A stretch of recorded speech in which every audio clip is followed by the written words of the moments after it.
अब हमने बात की थी ग्रामीण बस्तियों के वर्गीकरण पर, जिसमें हमने देखा स्थायित्व के आधार पर, कार्य के आधार पर और साथ ही साथ वहाँ पर आकृति के आधार पर।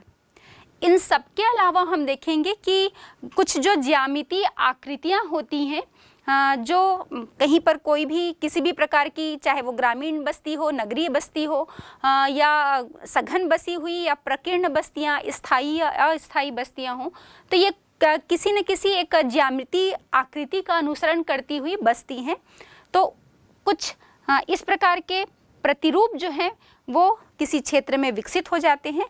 तो आइए हम बात करते हैं ग्रामीण बस्तियों के प्रतिरूप पर कि किस किस प्रकार के प्रतिरूप जो हैं वो ग्रामीण बस्तियों के देखने को मिलते हैं।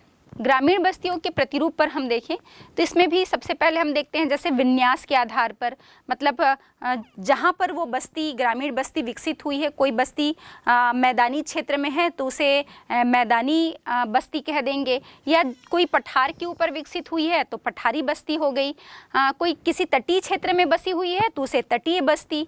इसी प्रकार से कोई अगर मरुस्थलीय क्षेत्र में विकसित हुई है तो उसे हम मरुस्थलीय ग्राम की संज्ञा दे सकते हैं। तो ये हो गया विन्यास के आधार पर।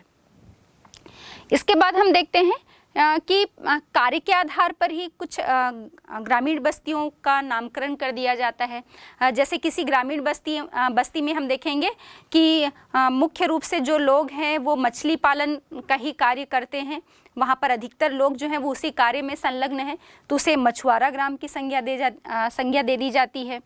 इसके साथ ही साथ जैसे कहीं पर कोई लकड़ी का ही काम कर रहे हैं, लकड़ी काटने का ही काम किया जाता है, वहाँ पर रहने वाले जो लोग हैं तो उसे लकड़हारा ग्राम कह दिया जाता है।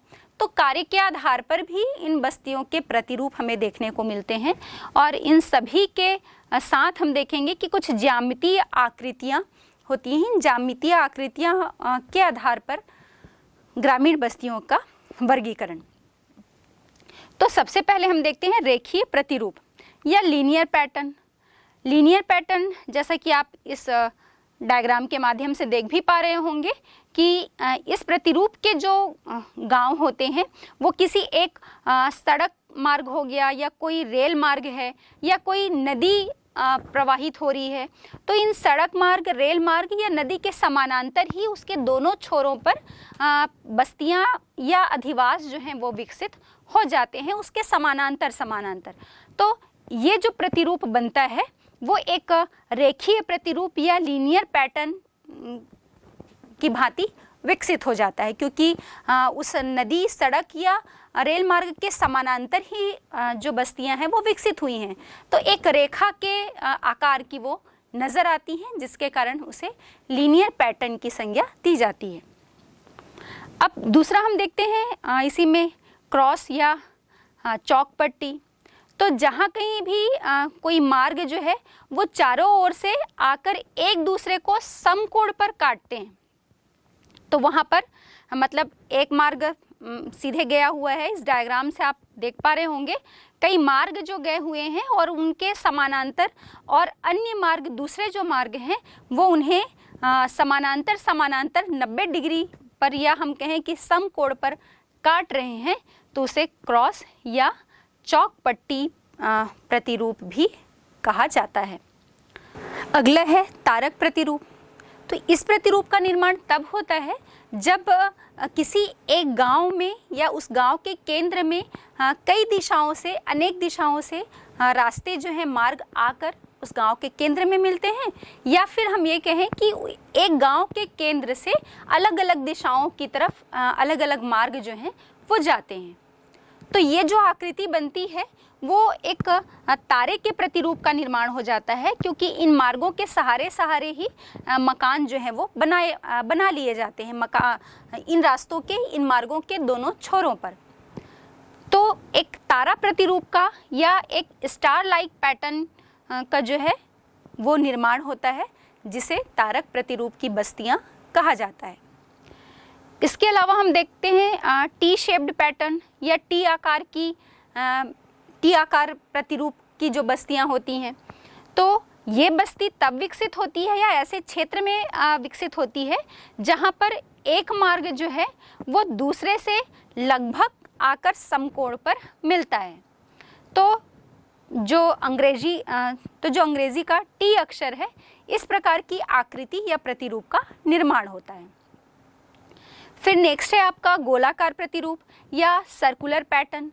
तो इस प्रकार के पैटर्न का विकास उन क्षेत्रों में होता है जहाँ कहीं एक बड़ी झील या एक बड़ा तालाब हो और उस झील या तालाब के चारों ओर घर या अधिवास जो हैं वो विकसित हो जाते हैं।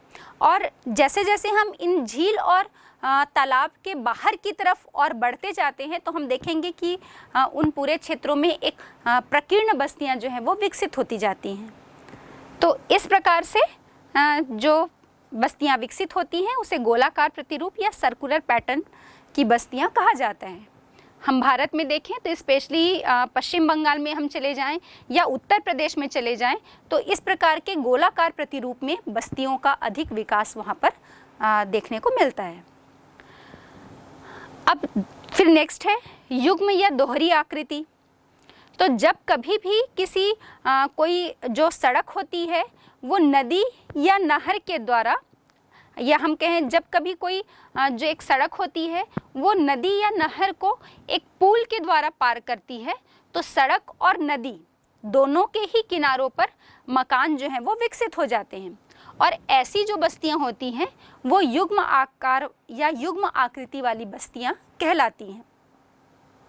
इन सभी पैटर्न के अलावा, प्रतिरूप के अलावा हमें कुछ और प्रतिरूप भी विकसित देखने को मिलते हैं, जैसे अर्धवृत्ताकार हो गया, क्रॉस आकार की हो गई, या फिर तीरनुमा पैटर्न हो गया, वाई पैटर्न में हो गया। वाई पैटर्न भी जहाँ पर दो मार्ग आकर मिल रहे हैं और वो जो दोनों मार्ग हैं वो किसी एक तीसरे मुख्य मार्ग पर जब आकर मिल जाते हैं तो इस प्रकार के वाई पैटर्न या वाई प्रतिरूप का विकास होता है।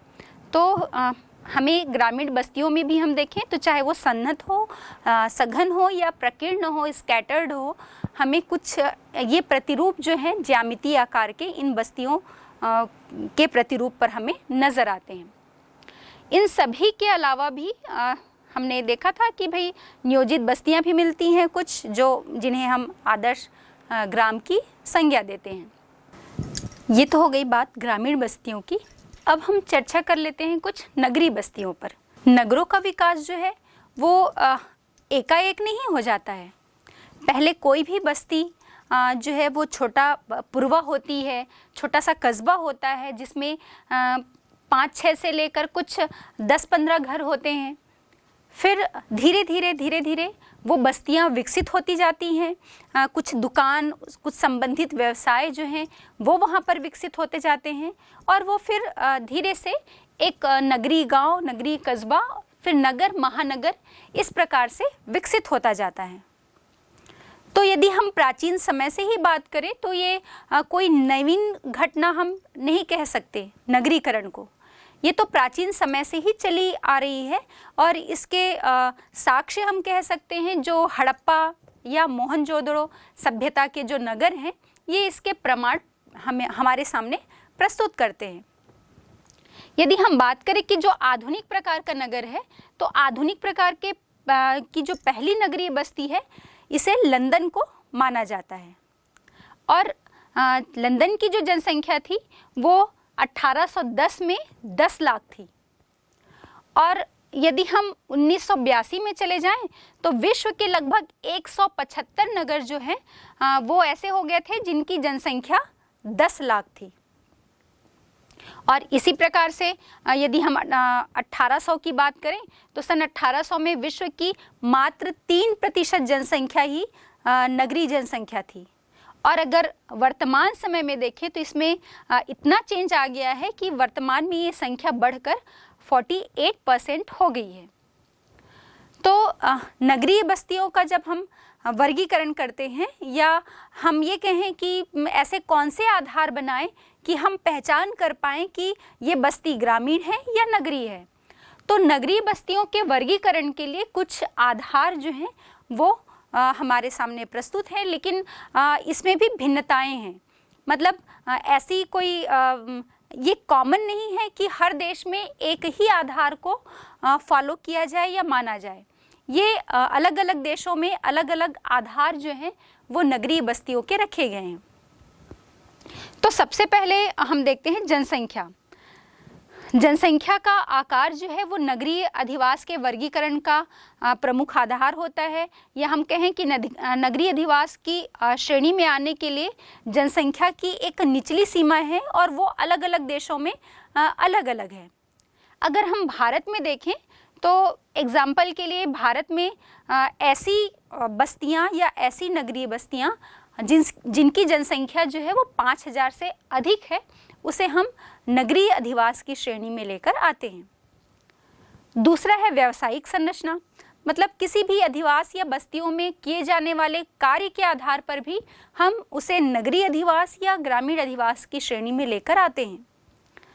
तो कई देशों में देखें कि व्यावसायिक संरचना को भी आधार माना गया है, और जैसे हम भारत में बात करें तो हमारे भारत में कम से कम 75% जो जनसंख्या है, 75% या उससे अधिक जनसंख्या गैर कृषि कार्यों में संलग्न होनी चाहिए। ऐसे अधिवासों को हम नगरीय अधिवास की श्रेणी में लेकर आते हैं। और ऐसे ही हम इटली में चले जाएं तो इटली में लगभग 50% को आधार माना गया है, मतलब ऐसी जनसंख्या, ऐसी 50% जनसंख्या जो गैर कृषि कार्यों में संलग्न है, तो वहाँ पर ऐसे अधिवासों को, ऐसे नगरीय अधिवासों को नगरीय अधिवास की श्रेणी में रखा जाता है। फिर है प्रशासन। तो नगरों का जो विभाजन है या इनका जो वर्गीकरण है, वहाँ पर किए जाने वाले जो प्रशासनिक कार्य हैं, तो प्रशासनिक आधार को भी वर्गीकरण का मुख्य आधार माना गया है।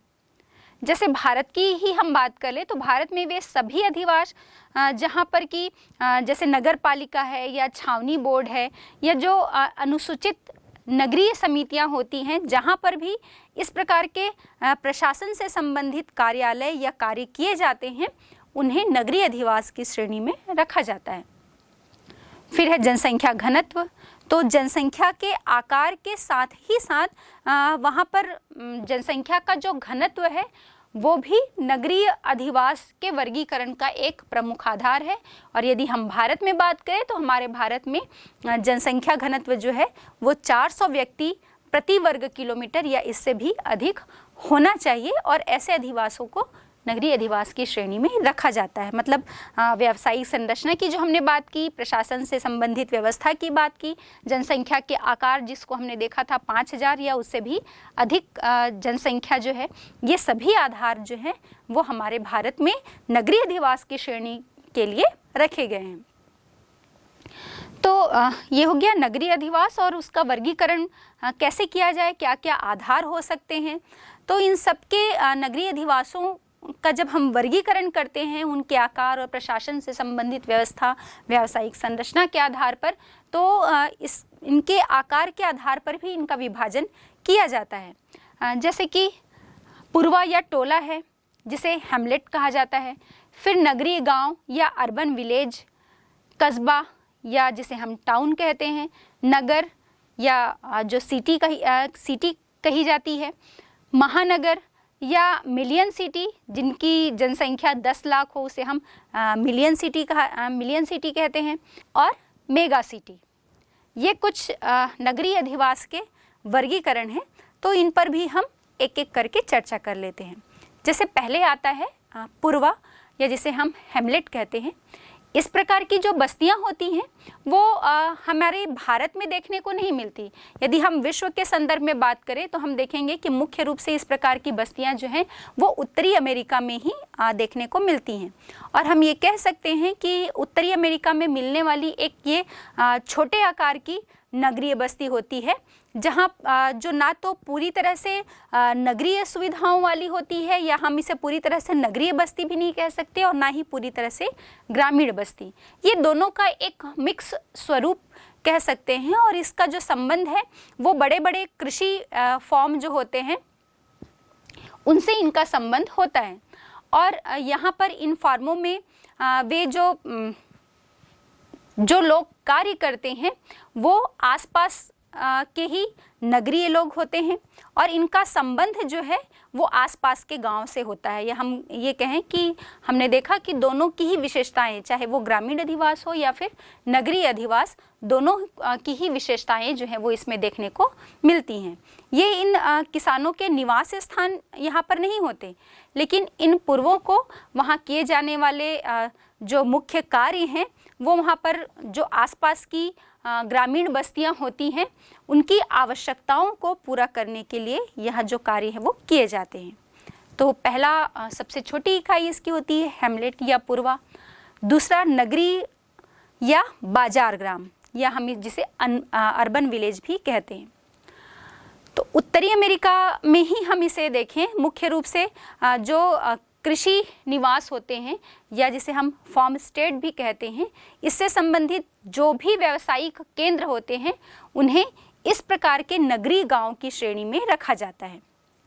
और इस प्रकार के जो नगरीय गांव होते हैं यहाँ पर जो अलग अलग प्रकार के छोटे बड़े दुकान होते हैं, कुछ कार्य करने वाले जो अलग अलग प्रकार के कारीगर होते हैं, जैसे लकड़ी का कार्य करने वाले या कपड़ों में कसीदाकारी करने वाले, या जो दलाल होते हैं और अन्य जो बिजनेस या व्यवसाय करने वाले लोग इस प्रकार के अर्बन विलेज या नगरीय गांव में रहते हैं।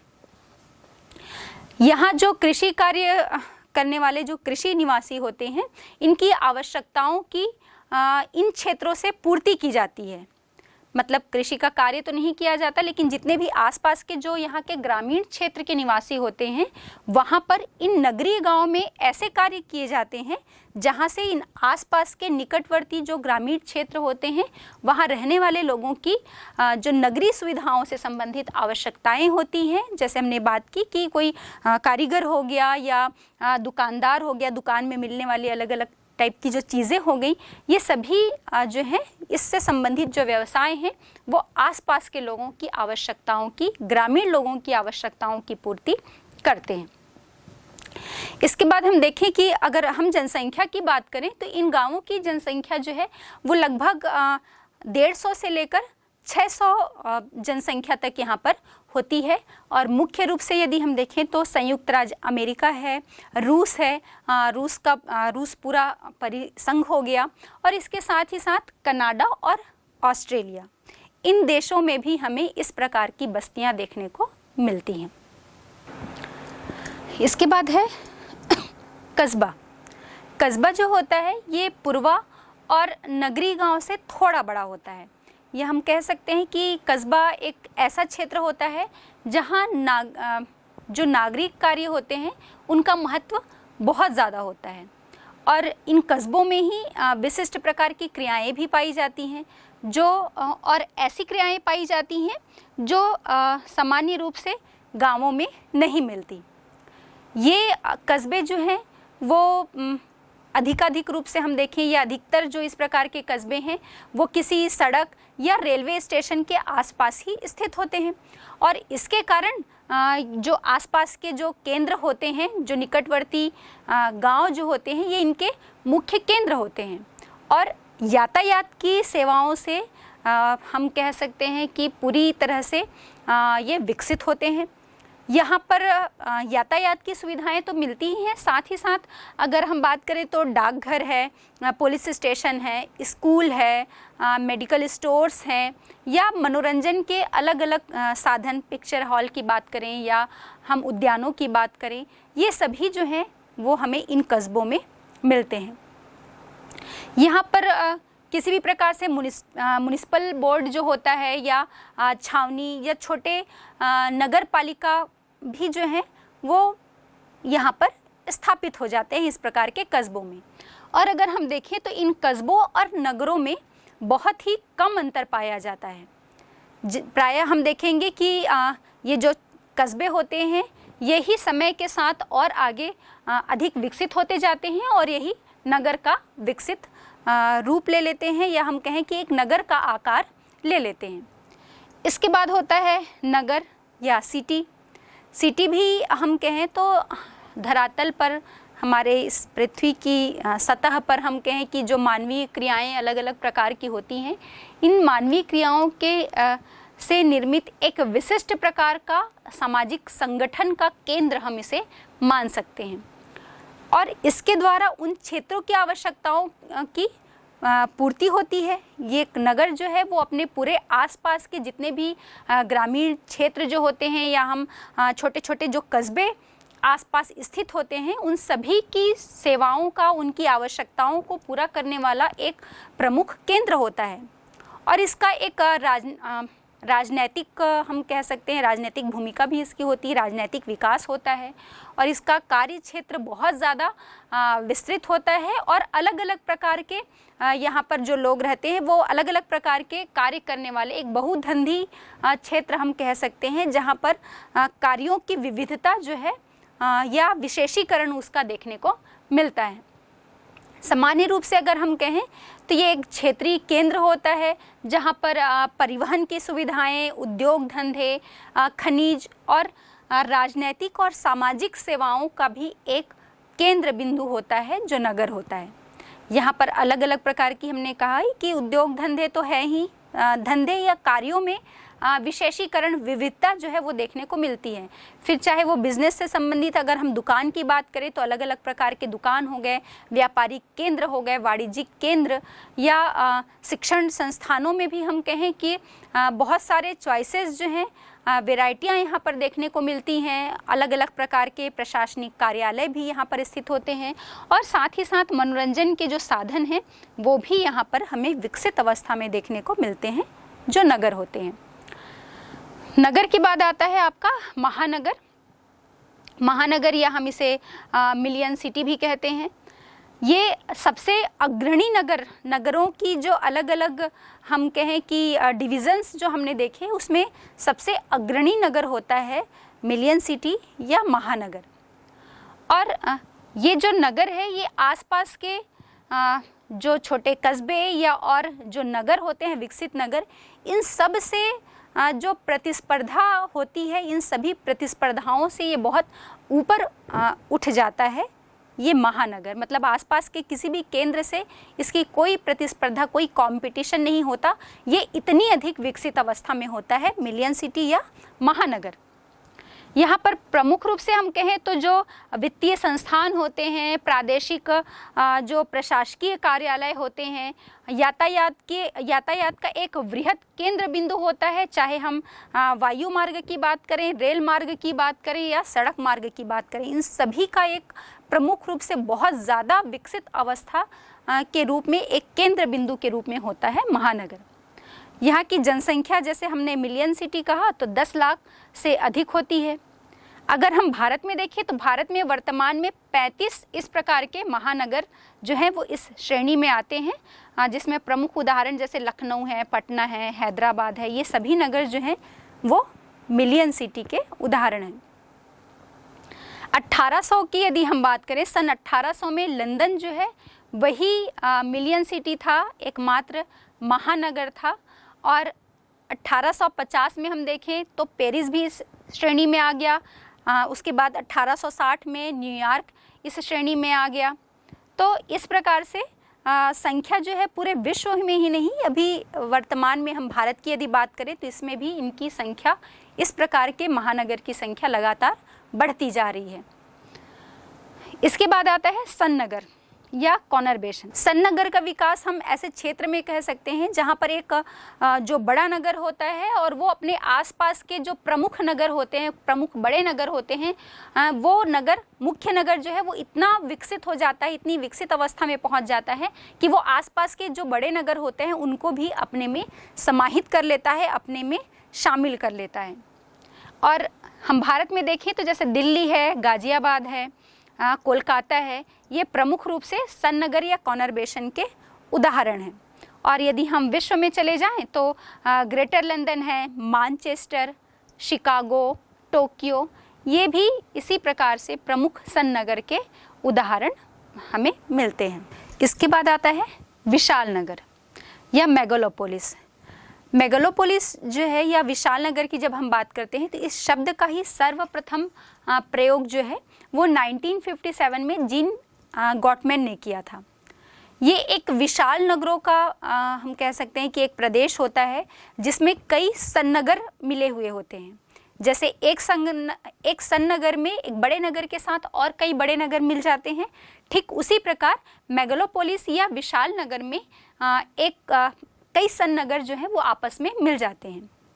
और जीन गॉटमैन ने उत्तर पूर्वी संयुक्त राज्य अमेरिका में जो विशाल आकार में फैले हुए नगर हैं, जैसे हम उत्तर में चले जाएं, उत्तर में बोस्टन है, दक्षिण में वाशिंगटन है, यहाँ तक के जो नगरीय क्षेत्र थे, इन सभी के लिए इन्होंने सबसे पहले इस शब्द का या मेगालोपोलिस शब्द का प्रयोग किया।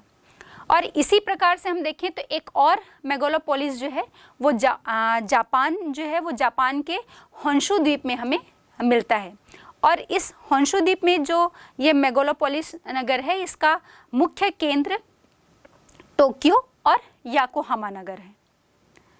इसके बाद और सबसे बड़ा हम कह सकते हैं नगर का स्वरूप, जिसे मेगा सिटी कहते हैं, ये मेगा सिटी को हम एक नवीन शब्दावली के रूप में प्रयोग करते हैं और ये ऐसे नगरों के लिए प्रयोग में लाई जाती है जिनकी कुल जनसंख्या 1 करोड़ और उससे भी अधिक होती है।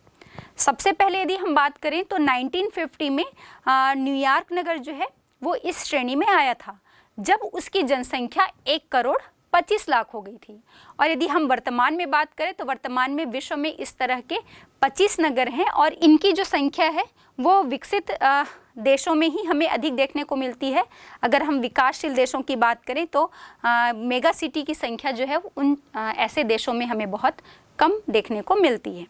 तो ये हो गया नगरों का विभाजन, नगरों का वर्गीकरण निचले स्तर से लेकर ऊपरी स्तर तक। अब हम नगरीय क्षेत्रों के कार्यों की बात करते हैं। तो जब हम नगरीय क्षेत्रों के कार्य पर चर्चा करें तो हम देखेंगे कि कोई भी जो नगर होता है उसे हम किसी एक स्पेशली किसी एक कार्य के आधार पर उसका विभाजन नहीं कर सकते। मतलब यदि हम प्रशासन से संबंधित यदि किसी नगर में कोई कार्य किए जा रहे हैं तो ऐसा नहीं है कि वहाँ पर सिर्फ प्रशासनिक कार्यालय या सरकारी कार्यालय ही वहाँ पर होंगे। वहाँ किसी प्रकार की मेडिकल फैसिलिटी या स्वास्थ्य के साथ साथ चिकित्सा के साथ साथ शिक्षा से संबंधित कोई सुविधाएँ जो है वो वहाँ पर देखने को नहीं मिलेगी। न्यायालय वहाँ पर नहीं मिलेगा। बहुत सारे उद्योग या विनिमय से संबंधित जो सुविधाएं हैं वो वहाँ पर नहीं मिलेंगी, ऐसा नहीं है। लेकिन अगर हम कार्यों के आधार पर नगरों का विभाजन करते हैं तो उसमें हमें एक विशेष चीज़ देखने को मिलती है कि कोई उस नगर में कोई जिस आधार पर जिस कार्य के आधार पर उस नगर का नामकरण किया गया है, चाहे वो प्रशासनिक नगर हो, धार्मिक नगर हो, सांस्कृतिक नगर हो, तो वहाँ पर उस नगर में वो कार्य विशेष रूप से वहाँ पर किया जाएगा और बाकी कार्य भी और अन्य कार्य भी किए जाएंगे, लेकिन विशेषता जो है वो उसी कार्य की वहाँ पर देखने को मिलती है। तो इस आधार पर यदि हम देखें नगरों का वर्गीकरण या नगरीय क्षेत्रों में किए जाने वाले यदि हम कार्य की बात करें तो पहले हम देखते हैं प्रशासनिक नगर। ये प्रशासनिक नगर जो होते हैं वो इस प्रकार के जो नगर हैं वो देश या किसी भी राज्य की राजधानियाँ जो होती हैं वो सभी इस प्रकार के नगर की श्रेणी के अंतर्गत आएंगे। इन नगरों में ये मुख्यालय तो होते ही हैं, साथ ही साथ जो सरकारी इमारतें हैं, चाहे से संसद भवन हो गया, विधानसभा भवन हो गया, या सरकारी विभागों के जो मुख्यालय हैं, कार्यालय हैं, वो सभी इस प्रकार के प्रशासनिक नगरों में मुख्य रूप से देखने को मिलते हैं। और हम सभी को पता है यदि हम राज्य की राजधानी या देश की राजधानी में चले जाएं तो ये सभी का जो संकेंद्रण है वो हमें उन नगरों में देखने को मिलता है।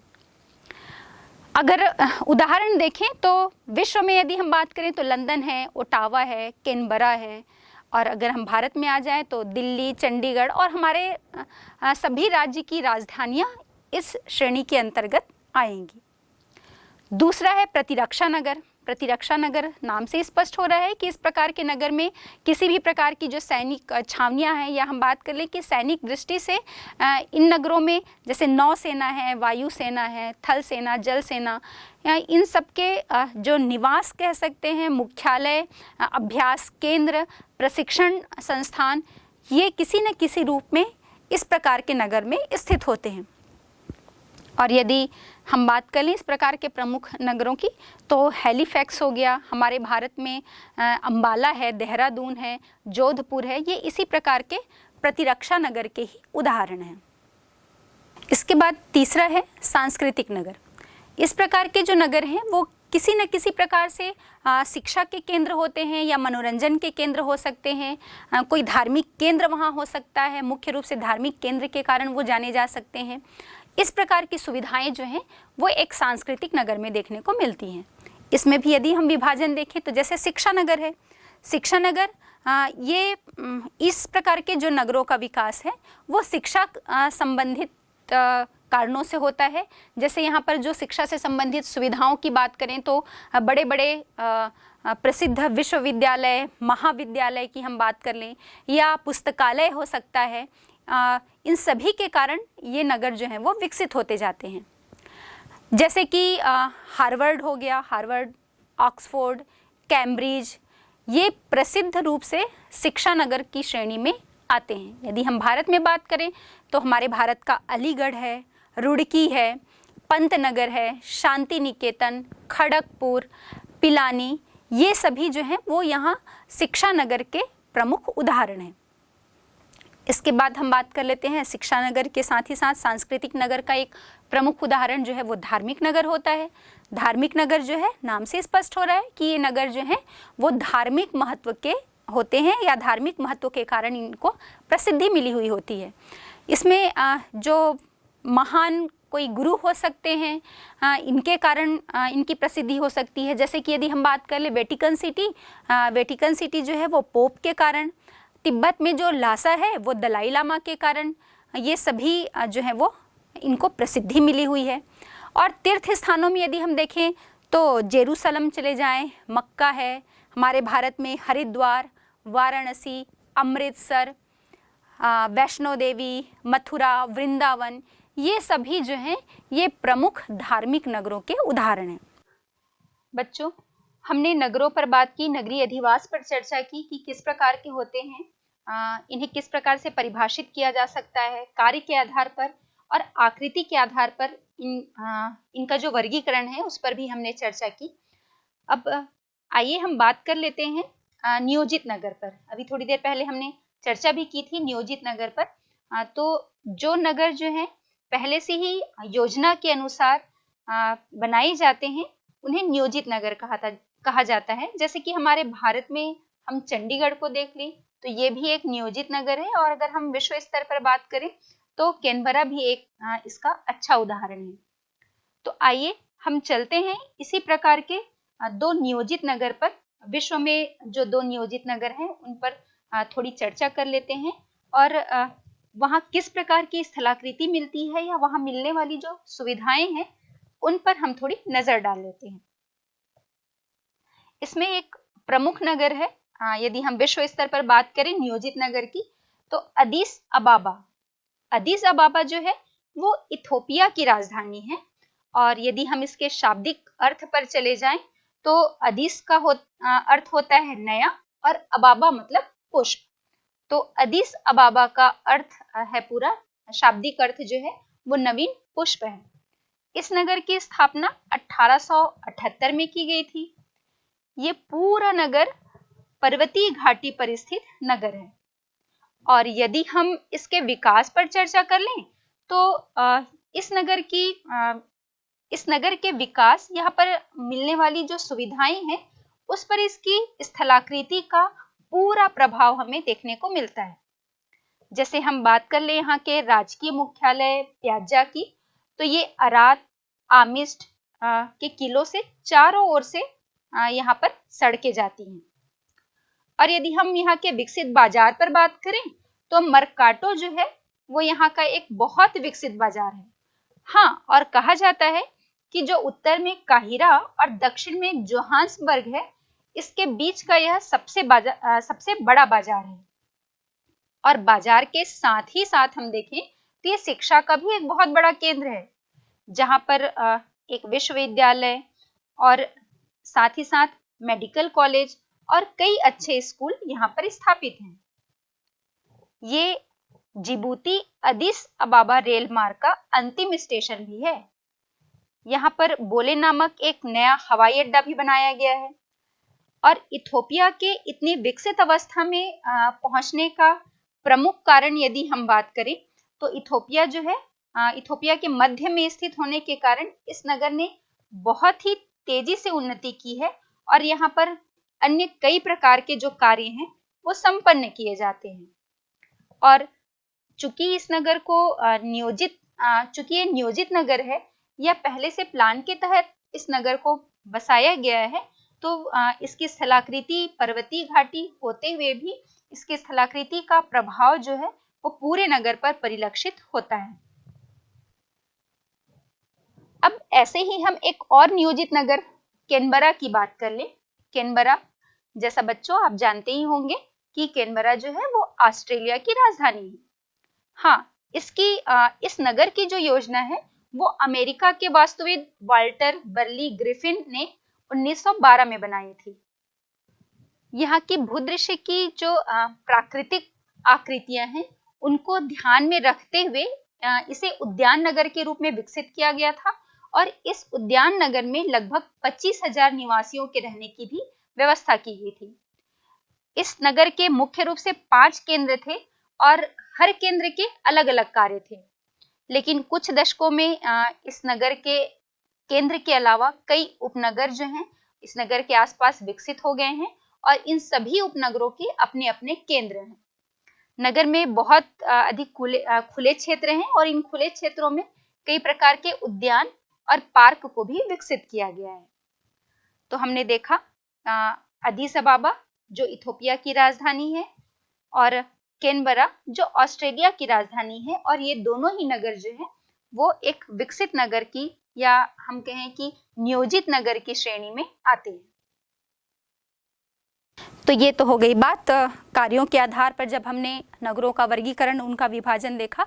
अब आकृति के आधार पर यदि हम नगरों का वर्गीकरण देखें तो नगर विभिन्न प्रकार के और आकार के होते हैं, जिसमें जैसे हमने ग्रामीण बस्तियों के संदर्भ में बात की थी कि वो रेखीय प्रतिरूप के हो सकते हैं, तारक प्रतिरूप के हो सकते हैं, क्रॉस आकार के हो सकते हैं, सर्कुलर या वृत्ताकार हो सकते हैं, अर्धचंद्राकार हो सकते हैं।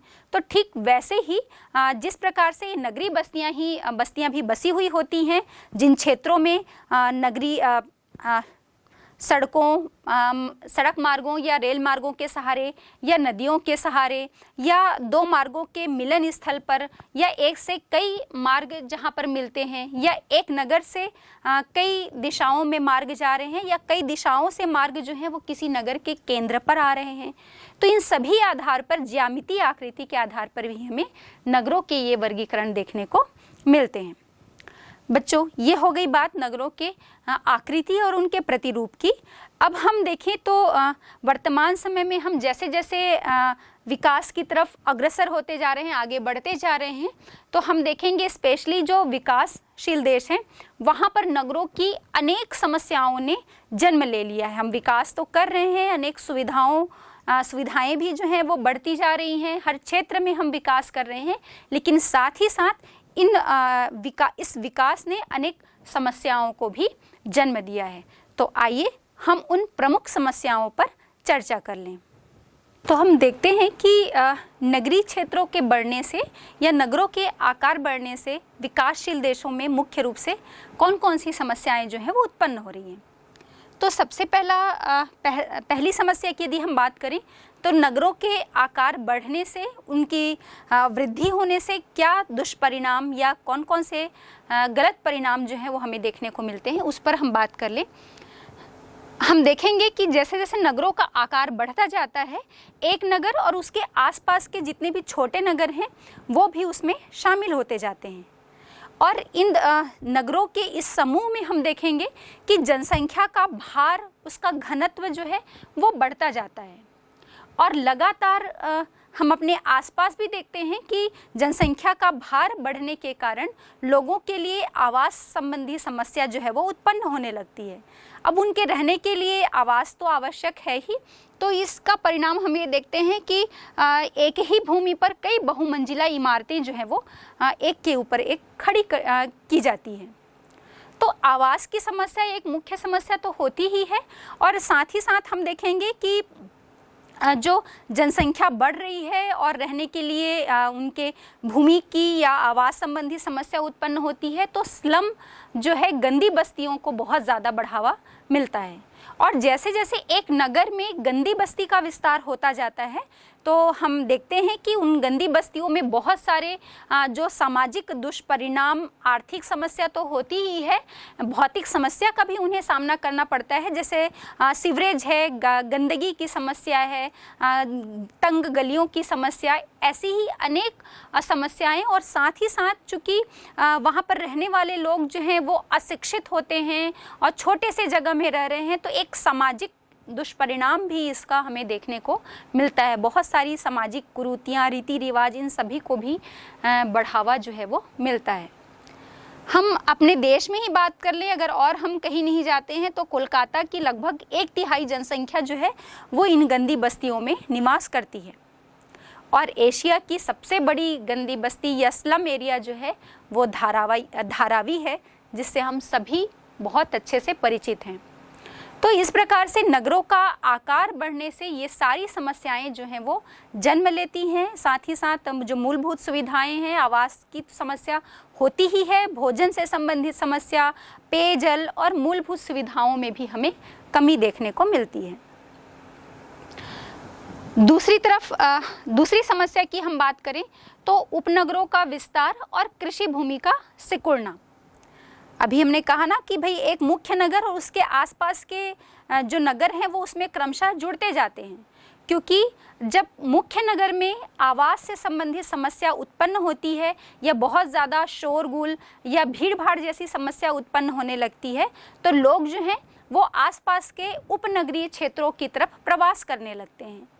अब आसपास के उपनगरीय क्षेत्र की तरफ प्रवास कर रहे हैं, आगे बढ़ रहे हैं, इसका मतलब है कि वो आसपास के जो नगरीय या उपनगरीय क्षेत्र हैं उन पर फैलते जा रहे हैं।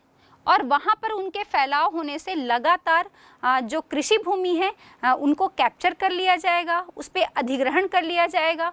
और कृषि भूमि पर अधिग्रहण करने से हम देखेंगे कि लगातार कृषि भूमि में कमी जो है वो होती जाती है। अब कृषि भूमि में कमी हो रही है और जनसंख्या का दबाव लगातार बढ़ रहा है, तो उनके लिए भोजन से संबंधित समस्या भी लगातार उत्पन्न होने लगती है। और चूंकि वो मुख्य नगर से उपनगरों की तरफ बढ़ रहे हैं, तो नेचुरली है कि आवास की भी समस्या जो है वो उत्पन्न होने लगती है। और कृषि भूमि के अधिग्रहण के बाद पेयजल या बिजली से संबंधित, स्वास्थ्य या मनोरंजन के साधन से संबंधित जो समस्याएं हैं, ये सभी समस्याएं लगातार बढ़ती जाती हैं। और एक नगर की जो हम कह सकते हैं कि एक उचित व्यवस्था, उचित प्रशासन व्यवस्था, एक प्रबंधन की जो व्यवस्था है वो पूरी तरह से चरमरा जाती है। फिर अगला हम देखते हैं सामाजिक कुप्रभाव। तो जहाँ अभी हमने बात की थी ना, जनसंख्या का दबाव बढ़ रहा है, आवास की कमी, और आवास की कमी से मलिन बस्तियों का विस्तार, तो इन मलिन बस्तियों के विस्तार से बहुत सारी सामाजिक कुरीतियाँ या सामाजिक कुप्रभाव भी हमें देखने को मिलते हैं। क्यों? क्योंकि यहाँ पर जो रहने वाले लोग हैं मतलब लगातार ये समस्या उत्पन्न हो जाती है कि हम इनके स्वास्थ्य से संबंधित या शिक्षा संबंधित आवश्यकताओं की पूर्ति नहीं कर पाते, इनके रोजगार व्यवसाय से संबंधित आवश्यकताओं की पूर्ति जो है वो नहीं कर पाते। और इस कारण से लोगों में असंतोष या शोषण से संबंधित जो समस्याएं हैं वो लगातार बढ़ती जाती हैं, और सामाजिक दुष्परिणाम जो हैं वो इसके हमें बहुत बड़े पैमाने पर देखने को मिलते हैं। और एक अगली समस्या जो है वो मलिन बस्तियों की, इस पर हमने पहले भी चर्चा कर ली है। तो ये मलिन बस्तियों की जो समस्या है, लगातार जहाँ नगरों का विकास होगा, उद्योग धंधे बढ़ते जाएंगे, औद्योगिकरण बढ़ता जाता है, वहाँ काम करने वाले लोग आवास की कमी के कारण एक छोटे से कमरे के एक घर में 8 से 10 सदस्य जो हैं वो वहाँ पर निवास करते हैं। और वो एक ऐसा क्षेत्र होता है जहाँ पर चलने के लिए गलियाँ भी सही तरह से विकसित नहीं होती हैं, एक तंग गलियाँ होती हैं, सीवरेज की समस्या होती है। और चूँकि वहीं पर लोग रहते हैं, तो बहुत सारी महामारियाँ या गंदगी के फैलने से संबंधित बीमारियों के फैलने का भी डर जो है वो हमेशा लगा रहता है। तो ये समस्याएं हमें मुख्य रूप से लगातार नगरीकरण के परिणाम स्वरूप देखने को मिल रही हैं। और हम ये कह सकते हैं कि अगर हम विकास कर रहे हैं, नगरीकरण की तरफ बढ़ रहे हैं, औद्योगिकरण की तरफ बढ़ रहे हैं, तो हमें इन सभी समस्याओं का एक उचित प्रबंधन करते हुए हमें नगरों का विस्तार करना होगा। अदरवाइज हमारे इस विकास के कोई औचित्य, कोई मायने नहीं रह जाते, क्योंकि एक तरफ तो हम विकास कर रहे हैं और दूसरी तरफ हमें, चाहे वो सामाजिक स्तर पर हो या सामाजिक कुरीतियों की हम बात करें या हम भौतिक गिरावट की बात करें या राजनीतिक गिरावट की बात करें, इस पर हम लगातार नीचे निम्न स्तर की तरफ बढ़ते जा रहे हैं। तो वो विकास जो है वो किसी अर्थ का नहीं रह जाता।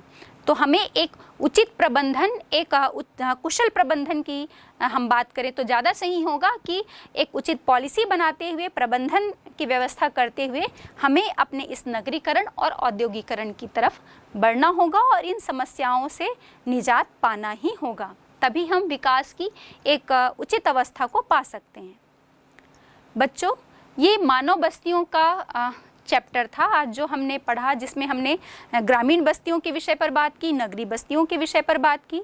तो छोटे प्रश्नों के रूप में आपको इस प्रकार से पूछा जा सकता है, जैसे किसी एक नगर का नाम दे दिया और ये किस प्रकार का नगर है, जैसे सांस्कृतिक नगर है, शैक्षणिक नगर है, धार्मिक नगर है। या आपसे पूछा जा सकता है प्रशासनिक नगर के कोई 2 उदाहरण दीजिए। अगर हम बड़े प्रश्नों के रूप में बात करें तो ग्रामीण बस्तियों के प्रतिरूप को समझाइए। तो जहां अगर प्रतिरूप की बात होती है तो आपको जो हमने अभी देखा था, रेखा आकृति के माध्यम से, डायग्राम के माध्यम से आपको अपने उत्तर को रिप्रेजेंट करना होगा। और साथ ही साथ जब आप अलग अलग प्रकार के नगरों की जब हम कार्य की बात कर रहे हैं या ग्रामीण बस्तियों के वर्गीकरण की बात करेंगे, तो आपको अपने उत्तर में उदाहरण का जो समावेश है वो जरूर करना होगा। उदाहरण देते हुए और डायग्राम बनाते हुए आपको अपने उत्तर को रिप्रेजेंट करना होगा।